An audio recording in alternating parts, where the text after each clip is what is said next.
ஓம் சரவண பவ. அன்பர்கள் அனைவருக்கும் ஆத்ம வணக்கங்கள். இந்த பதிவு ஏப்ரல் மாதம் நடைபெறவிருக்கும் பொதுவான பலன்களை ராசி பலனாக காணவிருக்கிறோம். இந்த ஏப்ரல் மாதத்தில் ஒரு 5 கிரகம் நம்மளுக்கு மிரட்டல் விடுத்து கொண்டிருக்குது. இந்த 5 கிரகங்கள் நமக்கு ஆட்டத்தை காட்டுமா, இல்லை அடித்து ஆடி களம் இறங்கணுமா, இல்லை அதிர்ஷ்டத்தை தருமா அப்படின்னு டைட்டில் வைக்கலாம். ஏன்னா அந்த அளவுக்கு இந்த 5 கிரக கூட்டணி கால சக்கரத்தின் 12ஆம் இடத்தில் அமர்ந்து சூரியன், சுக்கிரன், புதன், சனி, ராகு இந்த கூட்டணி 12 ராசிக்கு எப்படிப்பட்ட பலன்களை அளிக்க இருக்குதுன்னு பார்க்க இருக்கிறோம். இதில் புதன் இந்த மாதம் 3ஆம் தேதி வக்ர நிவர்த்தி அடைஞ்சிருவார். சுக்கிரன் இந்த மாதம் 13ஆம் தேதி வக்ர நிவர்த்தி அடைஞ்சிருவார். செவ்வாய் மாத ஆரம்பத்தில் அவர் மிதுனத்தில் இருப்பார். 2ஆம் தேதியே உடனே கடகத்தில் அமர்ந்து விடுகிறார். கேது ஆஸ் யூஷுவலாக நம்மளுக்கு கன்னியில் இருக்கிறார். சந்திரன் நமக்கு மேஷத்தில் உதயமாயிடுவார் பரணியுடைய சாரத்தில். சூரியன் இந்த மாதம் 13ஆம் தேதி மேஷத்துக்கு அமர்ந்துடுவார். குரு ரிஷபத்தில் அமர்ந்திருக்கிறார். இப்போ இந்த குரு சுக்கிரன் பரிவர்த்தனை அதுவும் ஸ்ட்ராங்காக நம்மளுக்கு பலனை கொடுக்க போகுது. இந்த காலகட்டம் சூரியன் ஆன்ம காரகன் இந்த மாத பிற்பகுதியில் ஸ்தான பலம் அடைகிறார், உச்சநிலை அடைகிறார். நீ கவலைப்படாதப்பா, உன்னை நான் பார்த்துக்கிறேன்ப்பா, உனக்கு ஒன்றுன்னா ஓடியாந்துடுறேன்ப்பா அப்படின்னு நம்ம சொல்லிட்டனாலே அங்கே சூரியன் சிறப்பாக ஆக்டிவேட் ஆகிடும். ஆண் பெண் இருவருக்குமே, குறிப்பாக ஆணுக்கு சூரியன் பலமாக இருக்கணும். யார் எழுந்து நிற்கணுன்னாலுமே சூரியன் பலமாக இருக்கணும். உடலில் உள்ள அனைத்து எலும்புகளுக்கும் காரகன் சூரியன். அதனால் அந்த ஆன்ம காரகன் பலமாக இருக்கணும்னா அடுத்தவங்களுக்கு தைரியம் கொடுத்துட்டாலே போதும், இயல்பாக சூரியன் ஆக்டிவேஷன் ஆகிடுவார். இந்த கோள்களின் கோச்சார நிலையாலும் இந்த 5 கிரக கூட்டணி என்ன மாதிரியான செயல்பாடுகளை இந்த 12 ராசிக்கும் தரவிருக்குது என்பதை பார்க்கவிருக்கிறோம். பதிவினை முழுமையாக கேளுங்க, ஸ்கிப் பண்ணாதீங்க. இதில் சொல்லியிருக்கிற எளிமையான வழிபாடுகள், வாழ்வியல் செயல்பாடுகளை பின்பற்றி உங்கள் வாழ்வை வளமாக்கிக் கொள்ளுங்கள். கும்பராசி கும்ப லக்னத்திற்கான பலன்களை காணவிருக்கிறோம். கொஞ்சம் நல்லா இனிமேல் உங்களுக்கு ஒரு பெரிய ரிலீஃப் எல்லாம் கிடைக்கும். ஒரு மண்டையில் என்னவோ உட்காந்து நிறைய ஒரு மன அழுத்தம், ஸ்ட்ரெஸ்ஸு, அழுகாதனாலே கிடையாதுன்னு வீட்டில் இருக்க பெண்கள் சொல்லுவாங்க. என்னன்னே தெரியலாமா, நேரத்துக்கு சாப்பிட்டு ஏதோ ஒரு வகையில் ஒரு அன்றாட வாழ்க்கை ஓட்டினா கூட ஏதோ இனம் புரியாத ஒரு பிரச்சனை, கவலை இருந்து கொண்டே இருக்குன்னு சொல்லி ரொம்ப எல்லா வகையிலையுமே உறவுகள் சார்ந்து, ஒரு தொழில் சார்ந்து, ஒரு பொருளாதார நெருக்கடி சார்ந்து, அக்கம் பக்கம் சார்ந்துன்னு எல்லா ஒரு விஷயங்களிலுமே நாங்கள் எப்படி தான் கடந்து வரோன்னே தெரியல. இறைவன் அனுகிரகத்தால் கடந்து வந்துட்டோன்னு ஒரு சிலர் நேர்மறையாக சிந்திக்கிறவங்க சொல்கிறத நம்ம கேட்கலாம். ஒரு சிலர் நாங்கள் எதுக்கு தான் இருக்கிறோன்னு தெரியல, கும்பம் துன்பமா அப்படின்னு கேட்கக்கூடிய காலம். இனிமேல் கும்பம் துன்பம் இல்லை, இன்பமயமான காலம். இந்த மாதத்தை பொறுத்த வரைக்கும் கொஞ்சம் கேரோட வந்துடுங்க. உங்களுக்கு மே மாதத்துக்கு அப்புறம்லாம் ரொம்ப அருமையாக இருக்கக்கூடிய காலகட்டங்கள்.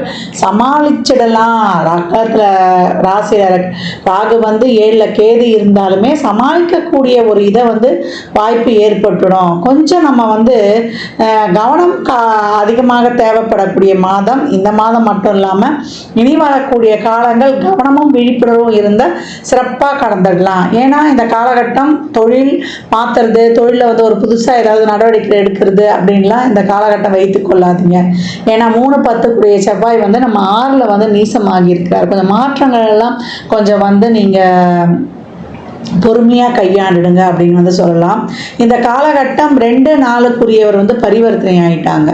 அதனால் ஒரு ஃபேமிலியில் ஒரு பேச்சுவார்த்தை, ஒரு குடுக்கல் வாங்கல், ஒரு வாய் வார்த்தை, ஜாமீன் போன்ற விஷயங்கள்லையோ இல்லை ஒரு சுப பேச்சுவார்த்தைகளையோ அவசரப்பட்டு ஃபிக்ஸ் பண்ணிடாதீங்க. திருமணம்லாம் பார்க்கணுன்னா ஜாதகம்லாம் பொருத்தம் பார்த்து வைத்து கொள்ளுங்கள். அவசரப்பட்டு பொண்ணு வீடு மாப்பிள்ளை வீடுலாம் பார்க்க சொல்லிடுறேன்லாம் சொல்லாதீங்க.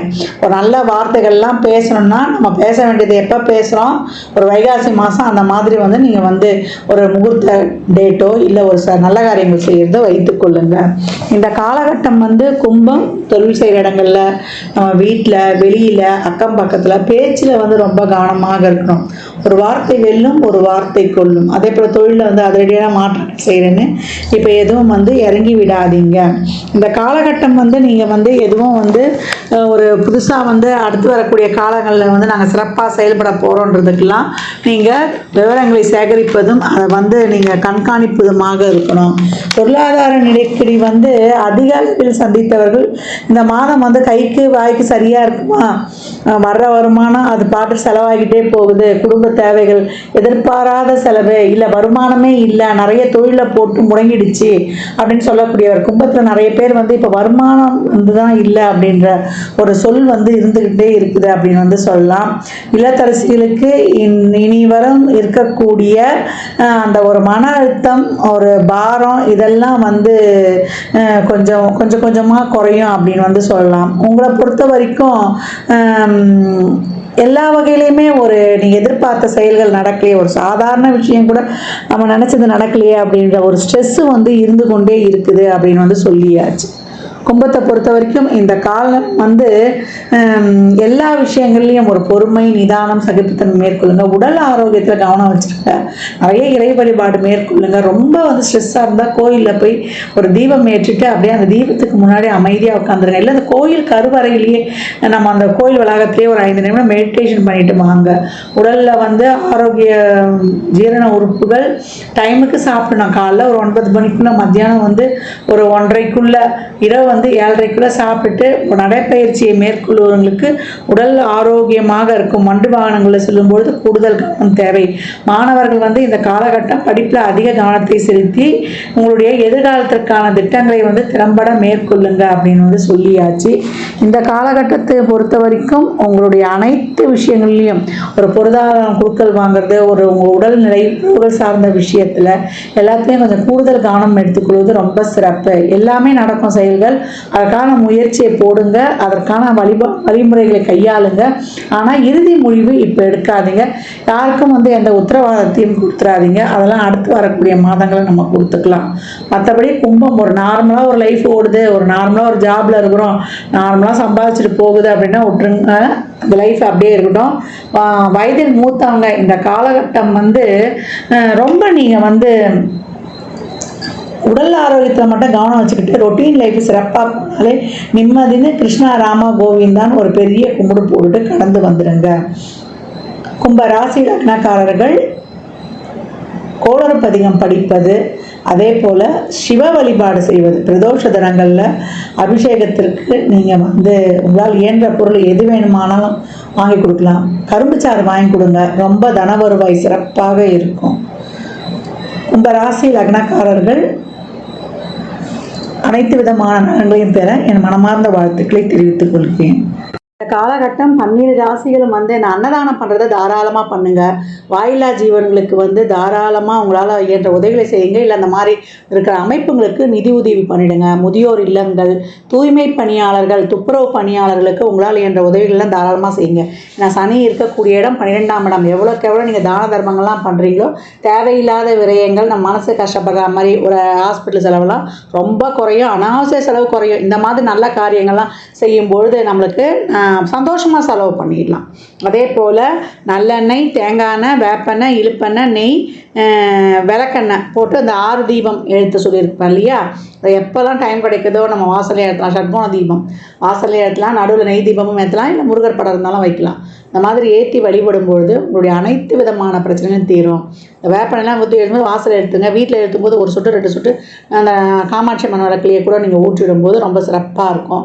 கோயிலில் நிறைய உதிரியாக எலுமிச்சம்பழத்தை வாங்கி கொடுங்க. வெற்றிக்கனி 33 எலுமிச்சம்பழம் குலதெய்வ கோயிலில் ஒரு மஞ்சத்தூள், ஒரு குங்கும பாக்கெட்டோட தாராளமாக கொடுத்து வரும்பொழுது உங்களுக்கு மிக சிறப்பான பலன்களை காணலாம் அப்படின்னு வந்து சொல்லியாச்சு.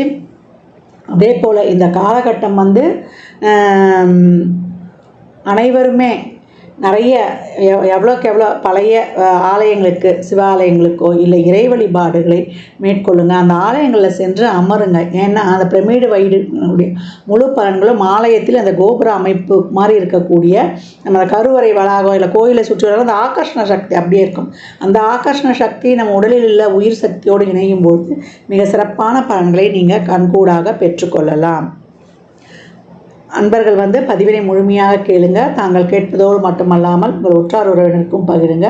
மற்றும் ஒரு சிறப்பான பதிவில் சந்திக்கும் வரை தங்களிடமிருந்து விடைபெற்றுக் கொள்வது ஆதித்ய சொர்ணலக்ஷ்மி. ஜாதகம் பார்க்க விரும்பும் அன்பர்கள் இந்த எண்ணிற்கு ஒரு மெசேஜ் செய்யுங்க. தங்களுக்கான விவரங்கள் அளிக்கப்படும். அப்பாயின்மெண்ட் பெற்றுக்கொள்ளலாம். ஜாதகம் சிறந்த முறையில் கணித்து பார்த்து தரப்படும். வாஸ்து பார்த்து தரப்படும். வாஸ்துப்படி வீடு கட்ட பிளான்கள் போட்டு தரப்படும். எண்ணியல் படி பெயர் வைத்துக் கொள்ளலாம். பிறந்த குழந்தைகளுக்கும் தொழிற்சாலை நிறுவனங்களுக்கும் பயிர் வைத்து உங்கள் வாழ்வை வளமாக்கிக் கொள்ளலாம். சுபமுகூர்த்த நாட்களும் குறித்து கொடுக்கப்படும்.